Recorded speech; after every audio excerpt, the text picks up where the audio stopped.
പള്ളി കമ്മിറ്റി അംഗങ്ങളിൽ വെള്ളമടിച്ചവനോ പലിശക്കാരനോ ലോട്ടറി കച്ചവടക്കാരനുണ്ടെങ്കിൽ പിന്നെ അവനെ കൊണ്ടെന്താ ഫായിദ? മസ്ജിദിൽ ബർക്കത്ത് ഉണ്ടാവില്ലല്ലോ.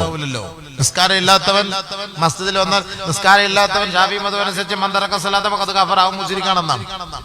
നിസ്കാരം ഇല്ലാത്തവനെ കാഫിറെന്ന് പിന്നെ പറഞ്ഞ വാക്കുന്നത്. നിസ്കാരം ഇല്ലാത്തവൻ പിന്നെ മസ്ജിദിന്റെ ഉത്തരവാദിത്തം വഹിക്കാൻ പറ്റുമോ?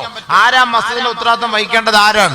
ആരെ കയറ്റി ഇരുത്തണം? ഈ മസ്ജിദിൽ അർഹനായവരെ കയറ്റി ഇരുത്താത്ത നിങ്ങൾക്കും അള്ളാന്റെ ഭാഗത്ത് നേടിയാണ്. അതോർത്തോ. നിങ്ങൾ വിചാരിക്കും നമ്മൾ വാള് കേൾക്കുന്ന നിങ്ങള്, വോട്ട് ചെയ്യുന്ന നിങ്ങൾ ഇവരെ കയറ്റിയിരുത്തുന്നു, അവര് നിസ്കാരമില്ല. ഇവര് നിസ്കാരം ഇല്ലെങ്കിൽ നിങ്ങൾക്ക് വെടി കിട്ടും. കാരണം ഒരു അതിഥി ഞാൻ പറഞ്ഞുതരാം.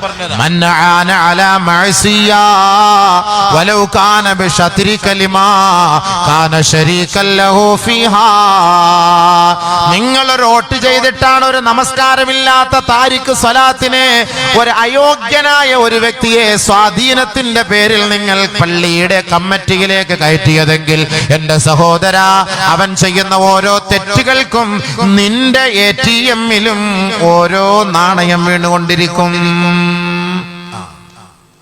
ഓരോന്ന് വീണുകൊണ്ടിരിക്കും. മനസ്സിലായില്ലേ?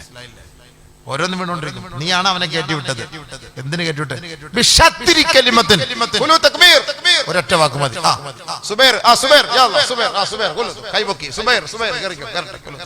നോക്കുമ്പോ സുബൈർ ചിട്ടി കച്ചവടക്കാരനാണ്, പലിശ കച്ചവടക്കാരനാണ്, അല്ലെങ്കിൽ കവറുപാല് കച്ചവടം, മറ്റേ ഐറ്റം കച്ചവടം. കവറുപാല് സാധാ കവറുപാലല്ല, മറ്റേത് കിറുക്കം വരുന്ന കവറുപാല് കച്ചവടം. എന്റെ കച്ചവടക്കാരാണ്. എല്ലാവരും തക്ബീർ വിളിച്ചു, കൈപൊക്കി, യാ അല്ലാഹ്, കയറ്റിയിരുത്തി. കമ്മിറ്റിയിൽ കയറിയിരുത്തിയതിന്റെ ഉത്തരവാദിത്വം ഈ കൈപൊക്കിയവന്മാർക്കെല്ലാം നാളെ അല്ലാഹുവിന്റെ കോടതിയിലുണ്ട്. ഞാൻ ചെയ്തിട്ടില്ല, ഞാൻ കട്ടുവാരിയിട്ടില്ല, ഞാൻ മുടിച്ചിട്ടില്ല, ഞാനൊന്നും ചെയ്തിട്ടില്ല. നീ ചെയ്തിട്ടില്ല. നീ കൈപൊക്കിയത് കൊണ്ടാ അവൻ അവിടെ കയറിയത്. നീ എന്തിനു കൈപൊക്കാൻ പോയി? നീ കൈപൊക്കിയത് കൊണ്ട് അവിടെ കയറി. കാരണം അതീതാണ്. ഇന്ന് വരെ പള്ളിയുടെ മുറ്റം കണ്ടിട്ടില്ല. പള്ളിയുടെ മെഹ്റാബിന്റെ പെയിന്റ് എന്താന്ന് പോലും അവനറിയില്ല, ഒന്നും അറിയില്ല.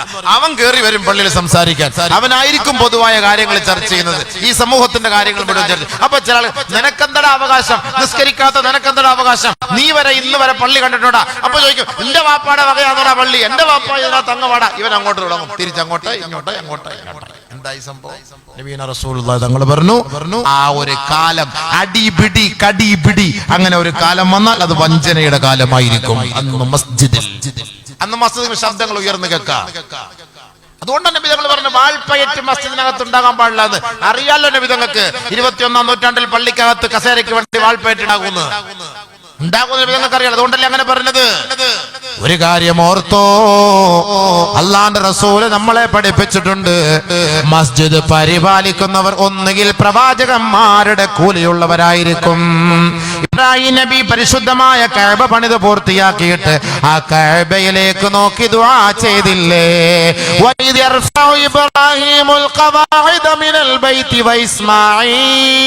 ഇബ്രാഹിമും മകൻ ഇസ്മായിലും പരിശുദ്ധമായ കഅബ പണിത് പൂർത്തിയാക്കിയതിനു ശേഷം ആ കഅബയിലേക്ക് നോക്കി അവർ ദുആ ചെയ്യുകയാണ്, റബ്ബനാ തഖബ്ബൽ മിന്നാ ഇന്നക അൻതസ് സമീഉൽ അലീം. അല്ലാഹുവേ, ഈ ഭവനം നീ ഏറ്റെടുക്കണേ അല്ലാ, ഏറ്റെടുക്കണേ അല്ലാ, ഞങ്ങളിൽ നിന്ന് ഇത് സ്വീകരിക്കണേ അല്ലാ, കബൂലാക്കണേ അല്ലാ.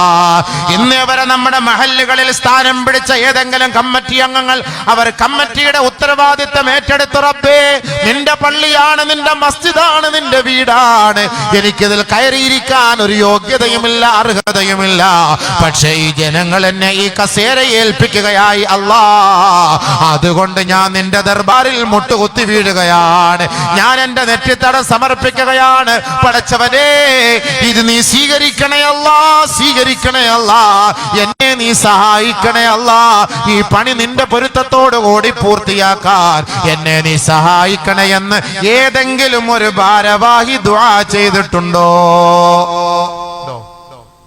പള്ളി കമ്മിറ്റിയിൽ അധികാരത്തിൽ കയറിയിട്ട് 2 റക്അത്ത് നിസ്കരിച്ചിട്ട് ഇങ്ങനെ ദുആ ചെയ്ത ഏതെങ്കിലും ഒരു കമ്മിറ്റി അംഗങ്ങൾ ഈ മജ്ലിസിൽ പോണ്ടെന്ന് കൈപൊക്ക്. ഞാൻ എല്ലായിടത്തും പോയിട്ട് ഒന്ന് പ്രസംഗിക്കാൻ വേണ്ടിയിട്ടാണ്. ഒന്ന് കൈപൊക്ക്. കള്ളത്തരം പറഞ്ഞു പൊക്കരുത്, അള്ളാഹ് മോളിൽ നിന്ന് ഇടിയരും. ഇബ്രാഹിം നബി പള്ളി കമ്മിറ്റിയുടെ ഉത്തരവാദിത്തം ഏറ്റെടുത്തപ്പോൾ ചെയ്ത ദുആ അതാണ്. നമ്മള് കസേര കയറിയിരിക്കാനല്ലേ നമുക്ക് ആഗ്രഹം.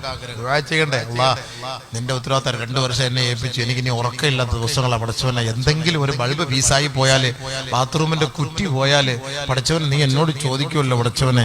എത്ര പള്ളിയുടെ ബാത്റൂമിന്റെ കുറ്റിയാ പോയി കിടക്കുന്നത്? ഏതെങ്കിലും കമ്മിറ്റിക്കാർ അന്വേഷിക്കണം. ക്ലോസറ്റ് വെള്ള ക്ലോസറ്റ് ആയിരുന്നു, മഞ്ഞ കളറായി. ഇന്ന് വരെ തിരിഞ്ഞു നോക്കുന്നുണ്ടോ? ഫ്ലഷ് വർക്ക് ചെയ്യുന്നില്ല, ബാത്റൂമില് വർക്ക് ചെയ്യുന്നില്ല. ഡോറിന് 4-3 ഓട്ടയുള്ളത്. ഇവൻ ചുയിങ്കം വാങ്ങിക്കൊണ്ട് പോയി ചുയിങ്കം നിന്നിട്ട് ഒട്ടിച്ചു വയ്ക്കുകയാണ്. ചുയിങ്കം ഒട്ടിച്ചു വയ്ക്കുക കാണാതിരിക്കാൻ. അവൻ അപ്പുറത്തുനിന്നോണ്ട് നോക്കും, സ്കാനും ചെയ്ത് നോക്കും ആരാതിനകത്തിരിക്കുന്നതെന്ന്. ചെലന്തി വല പിടിച്ച് മൊത്തം കിടക്കാണ്. തൊപ്പിയില്ലാതെ പോയി തിരിച്ചു വരുമ്പോൾ തൊപ്പിയോടുകൂടി ഇറങ്ങി വരാണ്. മൊത്തം ആവരണം ചെയ്തിരിക്കുന്ന തൊപ്പിയാണ് സംഭവം. മൊത്തം ബാത്റൂമിന് കക്കൂസിന്റെ ബാത്റൂമിനകത്ത് നല്ലൊരു ബക്കറ്റ്, ഒരു ബക്കറ്റ് സോപ്പ് പൊടി മേടിച്ചാൽ ഫ്രീ ആയിട്ടൊരു ബക്കറ്റ് കിട്ടും. ആ ബക്കറ്റെല്ലാം മേടിച്ച് അതുമില്ല. ആർക്കും വേണ്ടാത്ത കരിയോയിൽ ബക്കറ്റ്, അതും കീറിയത് മൂടും പറഞ്ഞത് അതെല്ലാം കൂടെ കൊണ്ട് വള്ളിക്കകത്ത് വെച്ചിരിക്കുകയാണ്. വെള്ളം ഒഴിക്കുന്നതോറും അടി കൂടെ ഇങ്ങനെ ചോർന്നൊളിച്ചോണ്ടിരിക്കുകയാണ്. പൈപ്പ് ഓണാക്കുന്നതോറും ചോർന്നൊളിച്ചോണ്ടിരിക്കുകയാണ്. എന്നിട്ട് അതിനകത്തിരിക്കുന്ന മഗ് അത് 2ആയിട്ട് ഓപ്പറേഷൻ ചെയ്തത്. അതെടുക്കുമ്പോൾ പകുതി അങ്ങോട്ട് പകുതി ഇങ്ങോട്ട്, ബാക്കി നമ്മുടെ ഉള്ളിലേക്ക്. ഇത് നോക്കാൻ ഏതെങ്കിലും കമ്മിറ്റിക്കാരുണ്ടോ? ഇവനെ അള്ള വിടുവോ? ഇവനെ അള്ള വിടുവെന്നാണോ നിങ്ങളുടെ ലക്ഷ്യം? മസ്ജിദ് തഹിറ, ശുദ്ധിയാക്കണം.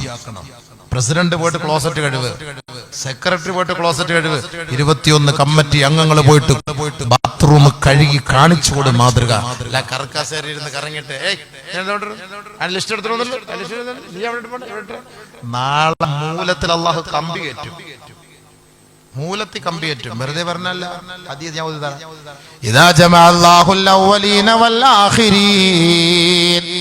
നാളെ ആഖിറത്തിൽ എല്ലാ മനുഷ്യരെയും ഒരുമിച്ച് കൂട്ടപ്പെടുന്ന ദിവസത്തിൽ ലികുല്ലി ഖാദിരിൻ ലിവാഉൻ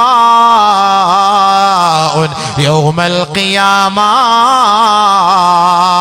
ഓരോ ഉത്തരവാദിത്തം ഏറ്റെടുത്ത മനുഷ്യ അവന്റെ 13 വർഷത്തിന്റെ കാലയളവിൽ, 3 വർഷത്തിന്റെ കാലയളവിൽ, 10 വർഷത്തിന്റെ കാലയളവിൽ, 5 വർഷത്തിന്റെ കാലയളവിൽ നിന്നെ കൊണ്ട് ഭരണീയർ അനുഭവിച്ച വേദനയും ദുഃഖത്തിന്റെയും പേരിൽ യുൻസബു ഇൻദസ്തിഹി, അല്ലാഹു അവർക്കൊരു കൊടി നാട്ടി കൊടുക്കുമത്രേ. ലികുല്ലി ഖാദിരിൻ ലിവാ, ഓരോ വഞ്ചകന്മാർക്കും കൊടി അല്ലാഹു കൊടുക്കുമത്രേ. ആ വഞ്ചനയുടെ ബിഖദിരി ഖദ്റതിഹി, അവന്റെ വഞ്ചനയുടെ തോതനുസരിച്ചാണ്. 3 വർഷമാണ് അവൻ ഈ മസ്ജിദിന്റെ ഉത്തരവാദിത്വം വഹിച്ചുകൊണ്ട് ഈ സമുദായത്തെ വഞ്ചിച്ചതെങ്കിൽ ആ 3 വർഷത്തിന്റെ കൊടിയാണ് യുൻസബു ഇൻദസ്തിഹി, അവന്റെ മൂലത്തിലാണ് അത് തിരികെ കയറ്റുക. അവന്റെ പരിസരത്തുകൂടെ നടന്നു പോകുമ്പോ ഇവൻ ഈ മൂലത്തിലെ കൊടിയുമായിട്ട് കുത്തിപ്പിടിച്ച് വേദന കൊണ്ട് നിലവിളിക്കുമ്പോ ആളുകൾ ചോദിക്കും, മൻ ഹാദാ, ആരാണിവൻ, ആരാണിവൻ?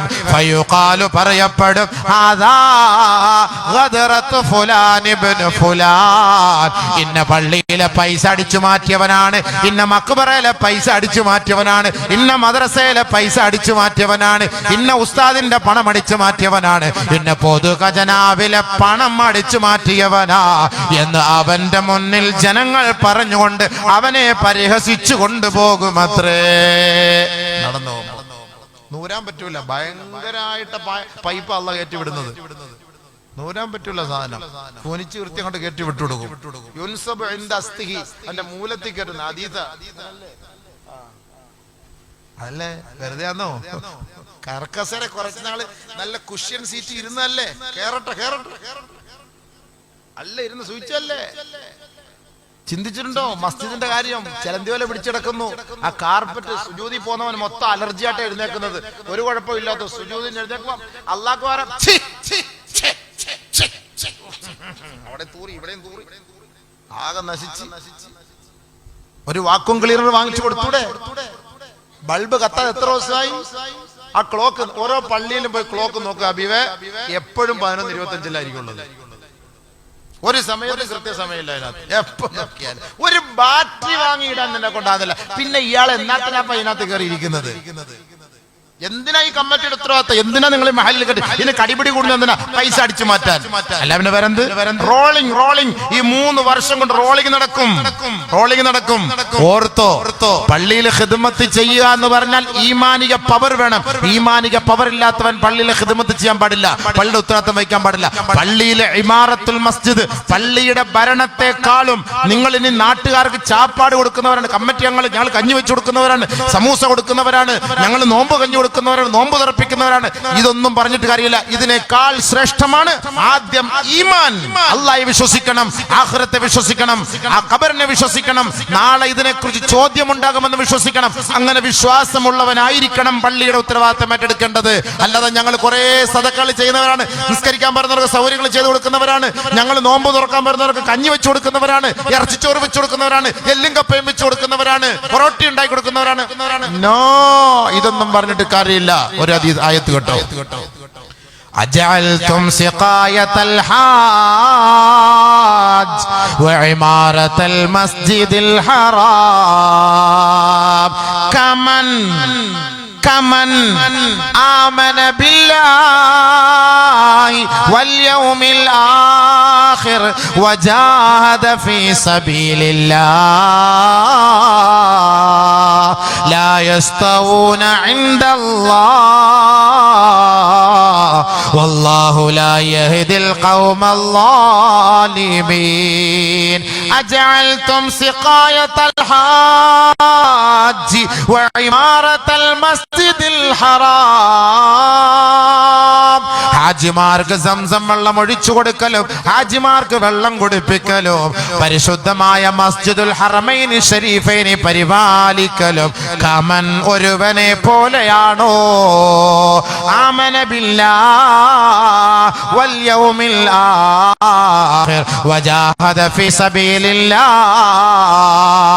ആഖിറത്തെ കുറിച്ച് വിശ്വാസമുള്ളവനെ പോലെയാവൂല, ഖബറിനെ കുറിച്ച് വിശ്വാസമുള്ളവനെ പോലെയാവൂല, അല്ലാഹുവിന് വേണ്ടി ധർമ്മസമരത്തിൽ പങ്കാളിത്തം വഹിക്കുന്നവനെ പോലെയാവൂല.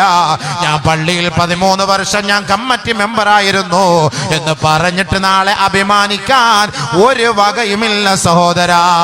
നമസ്കാരമില്ല, നിനക്ക് നിരീശ്വരവാദിയായിരുന്നു, ഇസ്ലാമിനെ തള്ളിപ്പറഞ്ഞവനായിരുന്നു, 55 വർഷം ഭൗതികമായ തലത്തിൽ ജോലി ചെയ്തിട്ട് നമസ്കാരമില്ലാതെ കമ്മിറ്റിയുടെ കസേരയിൽ കയറിയിരുന്നിട്ട് ഇബാദത്തില്ല, നമസ്കാരമില്ല, പള്ളിക്ക് വേണ്ടി ധാരാളം ഖിദ്മത്ത് നീ ചെയ്യുന്നുണ്ടാകാം.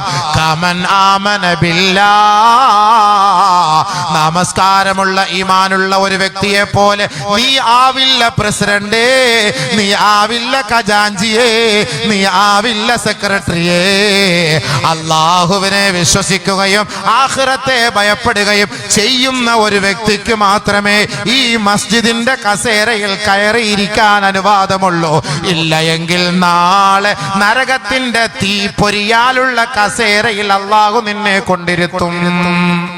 വേണമെങ്കിൽ പോയിരുന്നു, ഇനി വേണമെങ്കിൽ കയറിയിരുന്നോ, താല്പര്യമുള്ളവർക്ക് കയറിയിരുന്നോ. നിസ്കാരമില്ല, ഇബാദത്തുമില്ല, ഞങ്ങൾ പള്ളിയുടെ പെയിന്റ് അടിച്ചവരാണ്, ഞങ്ങൾ പള്ളിയിൽ 3 നില കെട്ടിയവരാണ്, ഞങ്ങൾ 9 കുബ്ബ കെട്ടിയവരാണ്, ഞങ്ങൾ CCTV പള്ളിയിൽ വെച്ച് കൊടുത്തു, ഞങ്ങൾ കാർപ്പറ്റ് നിറച്ചു. പൊതുയോഗത്തിന് പറയുന്ന വാക്കാണ്, ഞങ്ങൾ അത് ചെയ്തു, ഇത് ചെയ്തു, മറ്റേ ചെയ്തു, മറിച്ചത് ഒക്കെ ചെയ്തു. അപ്പൊ സുബൈറാക്ക് എഴുന്നേറ്റ് വയ്ക്കും, അല്ല നിനക്ക് നിസ്കാരം ഉണ്ടോ? ഞങ്ങൾ നിസ്കരിച്ചില്ലല്ലോ, എന്താണോ ഞങ്ങളിവിടെ പള്ളിക്ക് വേണ്ടി ഇതെല്ലാം ചെയ്തു, എന്താ കുറവ് വന്നത് ഇവിടെ? എന്താ കുറവ്? ഏറ്റവും വലിയ കുറവാ നിങ്ങളിപ്പോ നടത്തിയത്. നിങ്ങൾ ഈ ചെയ്തത് പോരാ. അല്ലാഹ് പറഞ്ഞ വാക്കായത്, ഞാൻ പറഞ്ഞ വാക്കല്ല. ഇബാദത്തുള്ളവനും നമസ്കാരമുള്ളവനും ഈമാനുള്ളവനെയും പോലെ പള്ളിക്ക് ഖിദ്മത്ത് ചെയ്തവനോ നാട്ടുകാർക്ക് ചാപ്പാട് കൊടുത്തവനോ സംസം വെള്ളം കൊടുത്ത് സിഖായത്തുൽ ഹാജ്, ഹാജിമാർക്ക് വെള്ളം കൊടുക്കലും മസ്ജിദുൽ ഹറമൈനി ഷരീഫിനെ പരിപാലിക്കുന്നതും ഇത് ശ്രേഷ്ഠമാവുമോ ഒരു ഈമാനുള്ളവനേക്കാൾ? ഈമാനുള്ളവനാണ് മസ്ജിദിന്റെ ഉത്തരവാദിത്തം വഹിക്കേണ്ടത്. നിസ്കാരമില്ലാത്ത നിരീശ്വരവാദികളും രാഷ്ട്രീയക്കാരൻ മസ്ജിദിന്റെ ഉത്തരവാദിത്തം ഏറ്റെടുത്തിട്ട് ബാങ്ക് വിളിക്കുമ്പോ പുറത്തോട്ട് പോകുന്ന ശൈത്താന്മാരായി മാറരുത്. അങ്ങനെയുള്ളവർക്ക് പള്ളിയുടെ ഉത്തരവാദിത്തം കൊടുത്താൽ അവർക്കിറങ്ങുന്ന ശിക്ഷ ആ മഹല്ലിൽ 500 പേർക്ക് ഉണ്ടാകും. അതുകൊണ്ട് അവരെ കേട്ടണോ വേണ്ടായോ എന്ന് നിങ്ങൾ തീരുമാനിച്ചോ.